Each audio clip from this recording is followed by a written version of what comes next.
Let's talk about President Donald Trump planning to house criminal illegal aliens. That's a quote at Guantanamo Bay's Migration Detention Centre. You can only imagine the good and the great, you know, discombobulating when they heard this said. This is Donald Trump, essentially, an extension of what he said he would do. He was going to get strict on this stuff. If you're not meant to be here, then we will deport you. And in the meantime, if there's questions to be asked, we may well imprison you, and Guantanamo Bay might be the place. By the time the sun sets tomorrow evening, the invasion of our borders will have come to a halt, and all the illegal border trespassers will in some form or another be on their way back home. So there it is, Candice. I mean, a man of his word, even if you hate the bloke, a man of his word. Yes, he's getting tough. Sorry, I misspoke earlier. I didn't realise the clip was coming.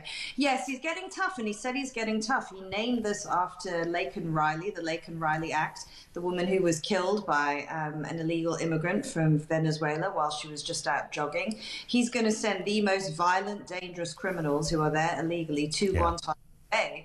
And the fact of the matter is, that's how it should always be. You know, that woman should have been able to go out safely that morning on a jog and come home. She should not have been murdered. That person had been arrested numerous times, and there should be absolutely no excuse for violent criminals roaming the streets. I just can't believe we've gotten to this point where people are sort of feeling sorry for people who break the law. Well, indeed. And it's again, it's a bit like the kind of, you know, announcing there's two genders is somehow controversial, and, you know, suggesting people who have just broken into a country shouldn't be there. That's apparently controversial as well. And it's in stark contrast with a bit of breaking news that just came out. People smuggling gangs, this is the British government here, people smuggling gangs could be charged with a new criminal offence of endangering lives at sea under a new plan. Really? Is that all you've got, Keir? Seriously? Again, it's smashing the gangs. Gangs he can't find, so he can't smash. And even if he did find them, people have been trying to smash them for years. That's as far as it goes. You see what Donald Trump's doing,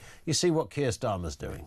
Well, there was some evidence before he got rid of the Rwanda that people were starting to be deterred by it. They were going via Ireland instead of coming here. Yeah. I mean, people work according to very basic incentives, and if you understand them, then you can shape their behavior. And, you know, knowing that you're going to get sent to Guantanamo Bay is going to be a really powerful deterrent. And it's the same here. You have to remove the demand side of the equation. That's what you have to do. You can't just focus on the supply side.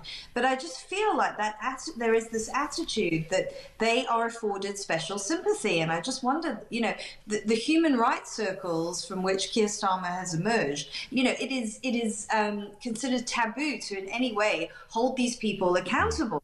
You know, you can only ever speak of them in sympathetic terms. I mean, I'm not for mistreating people in any way, but when you constrain the debate so much, then you can't solve the problem. Yeah, spot on.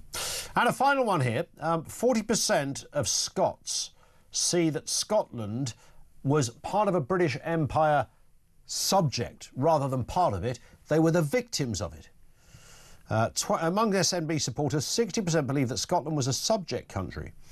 I mean, this is extraordinary. This is demonstrably not true, by the way. There's no truth in this at all. But so many people, certainly of a political persuasion, I mentioned the SNP there, have got themselves into believing that Scotland was some kind of colony like Jamaica or India, that the British came along and took a... I mean, it's some absolute bonkers stuff. But those SNP guys believe it. They do. I mean, they've just spread such nonsense. I mean, this is like really buying into victim culture. I mean, to a point where it's absolutely ridiculous. You know, these ideas as well, they're so deeply damaging. I mean, I think that they really alienate people from the culture that they're born into. Yep. They will struggle to relate to other cultures. And, you know, we think how this transmits to people who've moved here from overseas. You know, we talk about, you know, failing to integrate people. Well, how can you integrate into a culture that just says is so self-loathing and sort of tells itself that it's uniquely evil in the world? The fact of the matter is Scotland was, I mean, it was part of the Enlightenment. I mean, it moved society forward. Yeah. In Yes, it got involved in colonialism and there were many evils associated with that. But I just dislike the way that the SNP is rewriting history in this way. I mean, it's pathetic. I'm sorry. It's just pathetic. That is the word. It is, yeah. It's just a bit mad, you know. We're victims too. No, you're not. You trousered the cash like anybody else did back in the day. Candice, thank you as ever. Candice Holdsworth, the writer and broadcaster with us on the show. Thank you to her. Over to you. 03444991000. What is behind the explosion in retail crime? I think that there's an obvious answer about, you know, if police aren't going to show up, more people are going to commit crime because they think it's worth the risk. I think there's something more going on. I think there is a side of recalibration of what people think they can get away with, and not just not get caught, but what they think it's okay to do. We've kind of almost rewired the human condition in that one cohort of characters, the kind of bottom of the barrel people of the gene pool that will nick your phone, that will do horrible things. They'd snatch your dog and sell it on eBay. You know, they're those kind of people, and they would rob shops. If you've been on the receiving end, what is behind the explosion in retail crime? We've got 3 voices coming in on this, including one who was a victim of the most extraordinary and audacious act of theft from her businesses, and what happened when she rang the police.